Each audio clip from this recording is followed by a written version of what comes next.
If you want to make impact in your life or in the lives of the world, the best thing you can do for real, lasting, biggest impact is turn your life over to God.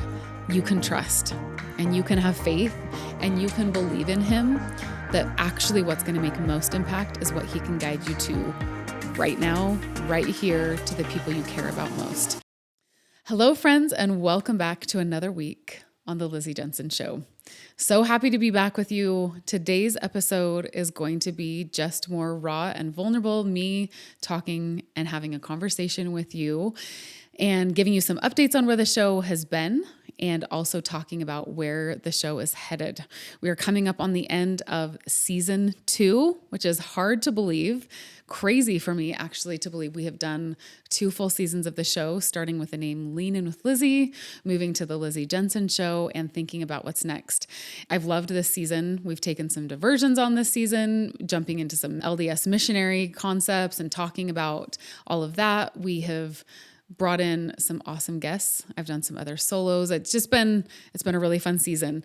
Where I'm headed is I'm going to be ending this season in the next 2 months, thinking probably the end of June. I usually try to end when school here in Utah is ending, which is the end of May, but I'm going to extend into the month of June because I have some content in June that I feel super passionately about that I'm really excited to share with you.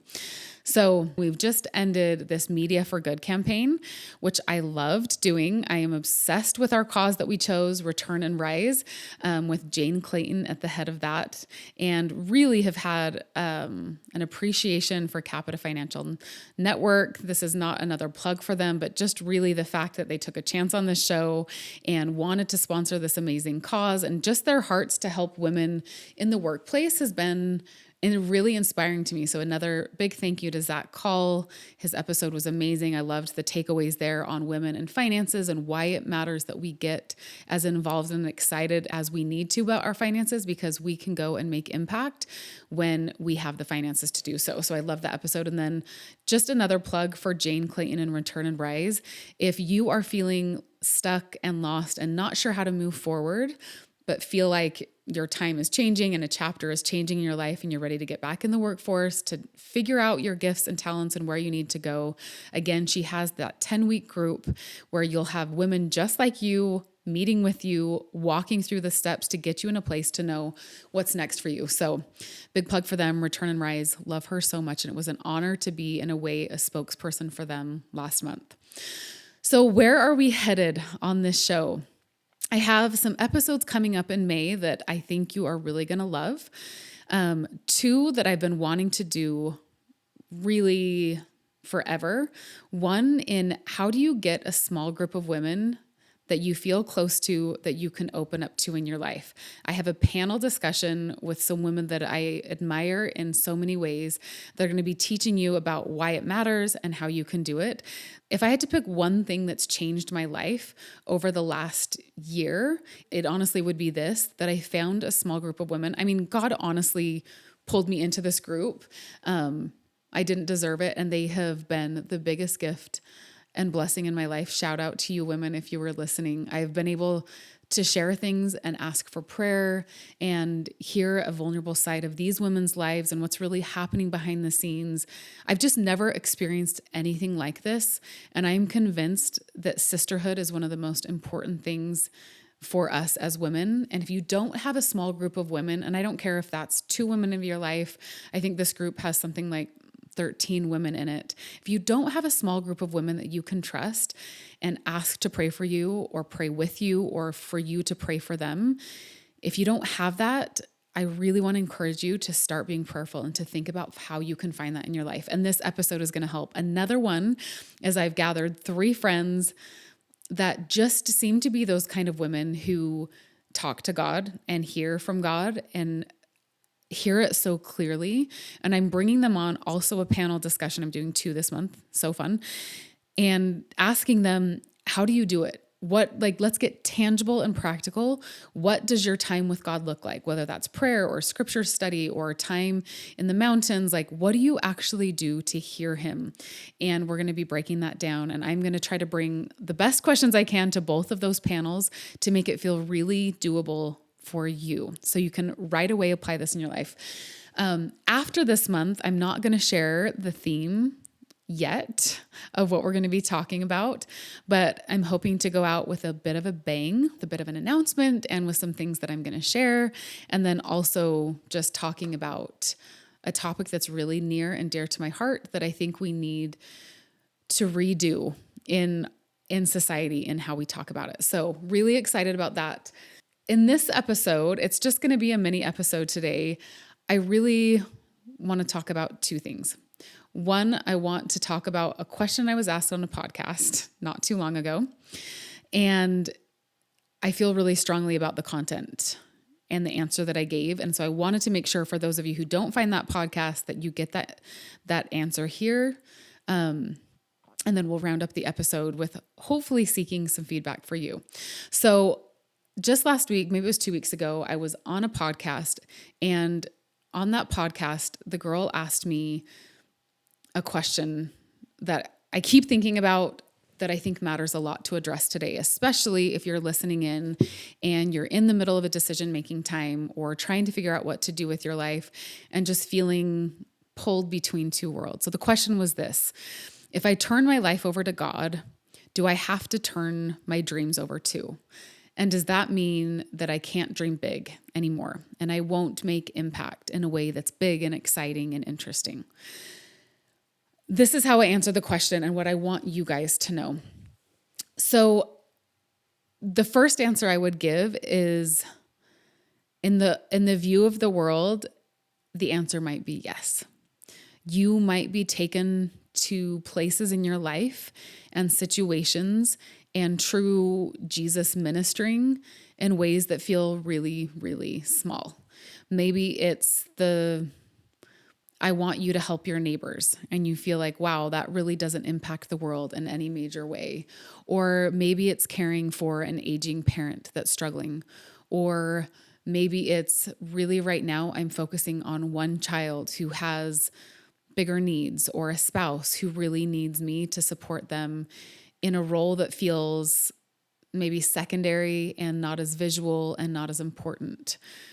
There are so many things we can be called to do in kingdom building work that can just feel unimportant, honestly. And I hope I'm not putting anyone down as I say this. I'm trying to speak in the way that we feel it when we're just saying, but I want people to think I'm special, or that the work that I'm doing is seen and known and important and valued, right? I now want to maybe repaint that same role in the way that God sees it. So again, is the work that I'm doing small? Is it unimportant? Does it not matter? I now want to think about, when we ask that question, what we might really be asking. When we ask the question, am I not going to make impact if I turn my life over to God? We're usually coming at it with really limited vision of what is big and what is impactful. And we're thinking only in terms of right now. And that's kind of as far as we can see. I think we have a short-sightedness just because of mortality, right? I can't really think bigger than my lifetime very easily. And I can't think much bigger than my own community and when I'm born. I try and I travel and I try to understand and have empathy for all the people. But the reality is like, this is what's foremost on my mind, is the people right around me and my own family and my own needs. I now want to use an analogy that I actually used on the same podcast to think about, what if we could travel in time? And there's movies about this where they go like 20 years in the future or whatever, 50 years in the future. And they go to the future to solve some problem in their life typically. But while they're there, in a few of these movies, they're given like a little cheat code when they go back to the present or the past, I guess. I don't know, both. And it's usually something like, oh, also look up Apple stock. Make sure you buy some Apple stock. Or they're given something that helps their previous self make sure that they're set in life. And with that added perspective of 20 years of what really is going to be happening in the world, they can go back and make this big difference. So we ask again, going back to the question that was asked me in this podcast, like, if I turn my life over to God, or if I'm trying to make kingdom building impact and not worldly building impact, does that might mean my dreams and my impact are going to be small? What's so cool is that in our own lives and in our own businesses or kingdom work, we actually have access to someone who not only knows what stock to buy 20 years in the future, but he has no beginning and no end. So if you partner with God and you really want to make impact that changes lives for a long time, you're partnering with the person who can see it all, who knows, I mean, even things as silly as like, is Instagram going away? Should I be spending my whole time on all these platforms when they may not even be around in 2 years? Like, we have plenty of reason to believe with like how it can rot our brains and how it can cause comparison and real struggles with our mental health. Like, we don't even know if Instagram will be there. And yet we're pouring all this time and money thinking that maybe this is where I need to be and make impact, right? You have a God who can say, not only here are the trends of the world and where you can make real impact, but here's what's going to happen to the people who are closest to you really actually, if you want to make impact, care the most about. And so my real answer to that question, if you want to make impact in your life or in the lives of the world, the best thing you can do for real, lasting, biggest impact is turn your life over to God, to partner with him, to ask him. He knows more than you do. He cares deeper than anybody else cares about humanity. He knows the trends. He knows the struggles. He knew about COVID way before any of the rest of us did, right? And set things up in individual lives to help them weather that storm. Like, he's just so good and so all-knowing that my answer would be the opposite, I think, of what we typically hear as women. That if you're afraid that turning your life over to God won't make impact, you can trust and you can have faith and you can believe in him that actually what's going to make most impact is what he can guide you to right now, right here, to the people you care about most. So I wanted to share that here. I feel super passionately about it. If you can't tell from how I phrased all of that, I could speak more passionately about it, but I'm going to hold back from saying more on that topic for now. But I just want to give you encouragement that if what you're feeling pulled to do in your life feels small or unimportant, or that it will only impact one, just trust that God sees all things and he knows you and what you need specifically and personally for your development, and who you can best help to both help them and to help yourself grow in the ways that matter most. I actually want to say something else on this episode that I've been debating talking about or not talking about, but I feel like I should before we get to what's ahead for this podcast and for me. The second thing I want to talk about, I think I debated a little bit because it's kind of a current event and something that's probably already right now a little bit irrelevant, but I think the concept matters and it's something that I want to drive home to you. I think as more and more women start impacting people maybe outside of their own homes and neighborhoods, I think we can take more accountability, but also responsibility and authority in the world that we're creating. I think we have more capacity to change our own world than we give ourselves credit for. So here's the near-term example that I'm going to give, and it's not really about this example, so don't hyperfixate on what I'm about to share. So there was a recent thing that kind of blew up, I guess, in the news a little bit, but wasn't huge. There's a woman named Emma Grady who is a CEO, founder of Skims and Good American. So big time in business and also just in women's fashion, what's happening. She has 4 kids, which amazing that she's running 2 companies and is also a mom of 4.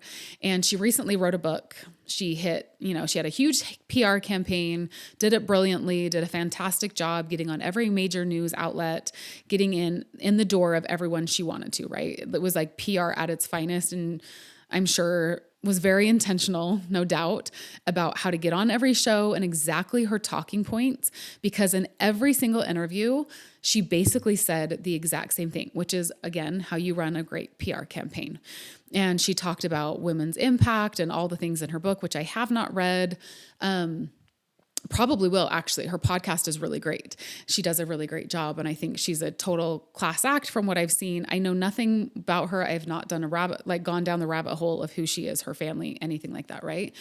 But one of the talking points that she repeated in almost every episode, which makes me believe that she was intentional about talking about this, and it was very controversial, which also makes me believe she brought it up on purpose because of the controversy, was this concept of being the 3-hour mom on weekends. Now, she talked about how she's there for core memories, how she does a really big job at Christmas and a really big job at Thanksgiving, and how she makes sure that she's there for all these major milestones. But like, life is too crazy and she has too many needs, and she needs to make sure that she meets her own needs before her kids. And really, after 3 hours on a weekend, like, that's the max she can give.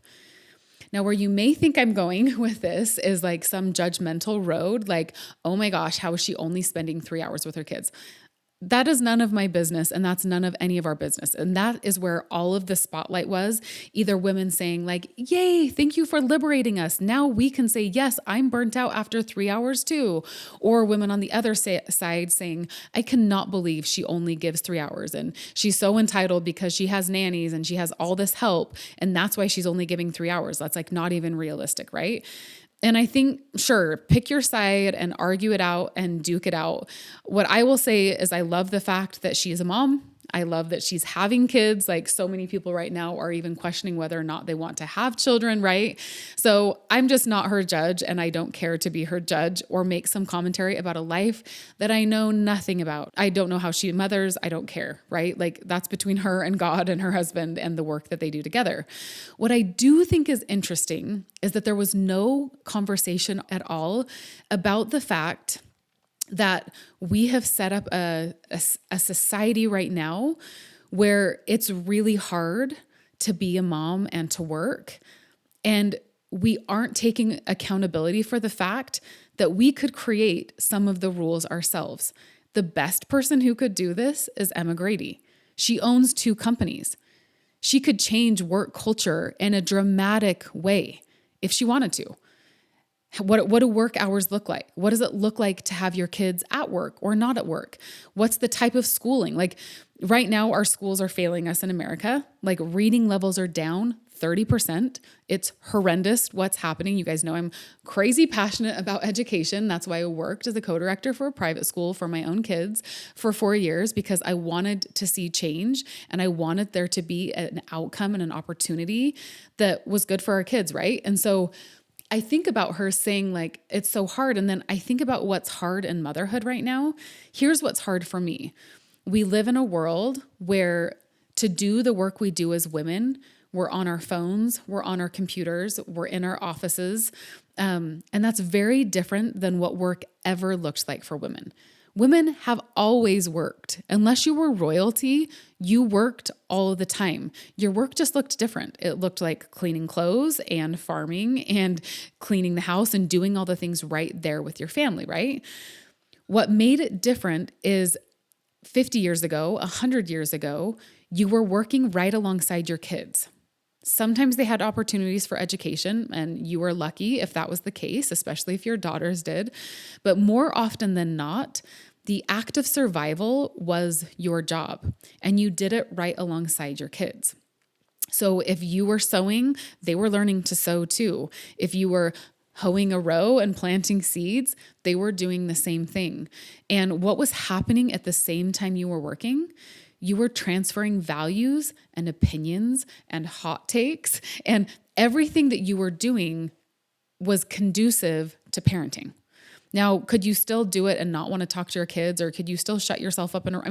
For sure there were opportunities, but just day-to-day work lended itself to transferring values and telling our kids what we care about most, and teaching about the things we thought mattered, whether that be things that were frivolous or things that were eternal. There was a built-in time to talk about those things. Nowadays, we don't have that time. Our kids spend so many hours at school, so many hours in extracurricular activities. When we're working, when I'm sitting there and I'm doing work at home, what's in between my face and my child's face? It's my phone. They can't even see my face if I'm working, right? And so All of this to say, again, with no judgment to Emma, with no judgment to any of us who are trying to navigate this world, I just want to plant a little seed with very few answers in all of our minds. And the seed I want to plant is, if more of us are joining the workforce and workplace, if more of us are involved in government, if more of us are active in our communities and in the world narrative of what it looks like to raise kids, could we lead out in that and not just say this is the way it is? Could we make changes in how we teach our kids and in how involved women can be? Can we make changes in what the workplace looks like? Can we create our own companies and our own schools and our own communities where more kids are involved, where we're more face-to-face, where we're more off our phones, where more work is done in person with the kids around and they're a part of it? And maybe this feels like a pipe dream, and maybe back to my other analogy, maybe I'm like the crazy, what is his name, Doc on Back to the Future, who comes and he has all these crazy ideas, and maybe I'm just like not of our time, but I think there's ways, if we're intentional about it, where we can own the way we mother, and we're not a type of mother who's like, it's exhausting because it's just the way it's set up. And our roles as mothers is to have the blowout Christmas and to have the entertainment role. And after 3 hours, I'm burnt out of that. Maybe it's actually to work with our kids and to be on the ground with them in ways that also are soul giving to us, which means we're creating with them and we're doing things with them. And I think we can do better. I think judging what works for one woman or the next isn't bad necessarily. I just think it's a distraction from what actually matters. I think there's more important things to be talking about than that conversation. So if you are a woman who owns a business, think about, are there ways that make it better? If you're thinking about where to put your kids or how to do your jobs, maybe just give yourself more permission to do things in a way that are a little bit outside the box and think a little bit differently than maybe we think about them otherwise. Okay, those are the two things that I felt like were my hot takes that I wanted to make sure I shared in this solo episode with you. I hope that you took something away from them that was helpful. And now I have an ask for you. And this is really an ask for those of you who really resonate with this show, who maybe are my weekly listeners, who tune in to every episode, who my philosophy of life resonates with your philosophy of life, who believe that a life with God is better, who want to turn their life over to Him, who believe in family, who believe in faith, who believe that it's time for us to step up as women. I have an ask for you. So I am at a point, again, coming up on the end of season 2, where I'm asking a ton of questions of what's next for the show, what's next for me. And my big question is, how can I be most helpful for you? At the bottom in the show notes, I'm going to put a little survey in. And if you're someone who wants to shape the future of this show and this work, if you have 5 minutes, I would love for you to fill this out. And not because I need so many responses, but I actually want to know what's in your mind, what's in your heart, what's helpful. And I'm going to ask questions about the show itself, the format, what could be more helpful for you, the type of guests, the type of content and topics.